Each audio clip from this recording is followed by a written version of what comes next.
আমাদের এই গোবরা বয়রা প্রাইমারি স্কুলের পাশে একটা খাল, খালের পানি নদীর বিলের পানি আসা যাওয়ার কারণে প্রচন্ড চাপের কারণে আমাদের ব্রিজটা ভেঙে যাওয়ার পরে আমাদের এই খালের ওপার এপার দুই পারে একটা হাই স্কুল, একটা প্রাইমারি স্কুল, একটা মাদ্রাসা, একটা মসজিদ রয়েছে।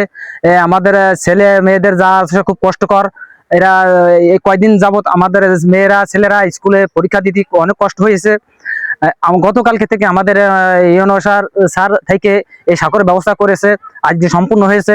ইনশাল্লাহ আমাদের আশা করি শুধুমাত্র ছেলেরাই আসা বা মেয়েরা ছাত্রছাত্রীরা আসা যা উপযোগী হয়েছে, কিন্তু আমাদের ভ্যান, রিক্সা, অটো, ইজি বাইক এগুলো আসা যাওয়ার মতো আমাদের কোনো আর সুব্যবস্থা হয়নি। আমাদের পাশে গোবরা গ্রামে একটা স্বাস্থ্য কমপ্লেক্স আছে।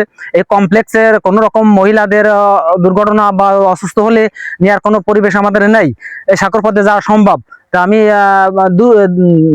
দ্রুত দৃষ্টি আকর্ষণ করছি প্রশাসন, ইউনো স্যার এদের অনুরোধ করছি দ্রুত আমাদের এই চলাচলের ব্রিজের ব্যবস্থা করে দেওয়ার জন্য অসংখ্যভাবে বিনয় অনুরোধ করতেছি।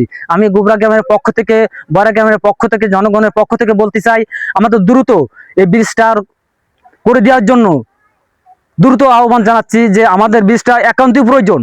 কারণ আমরা এই যে গরিব চাষাবাদ যারা করি, নদী পারে ওপারে যাওয়া কষ্টকর হয়ে যাচ্ছে। কারণ এই পানি পাহাড়ে কিভাবে আমরা যাবো, যার মতো পরিবেশ নেই। এমনকি নাঙ্গল, গরু, জুমাল এগুলো যেন নেওয়ার কোনো পরিবেশ নেই।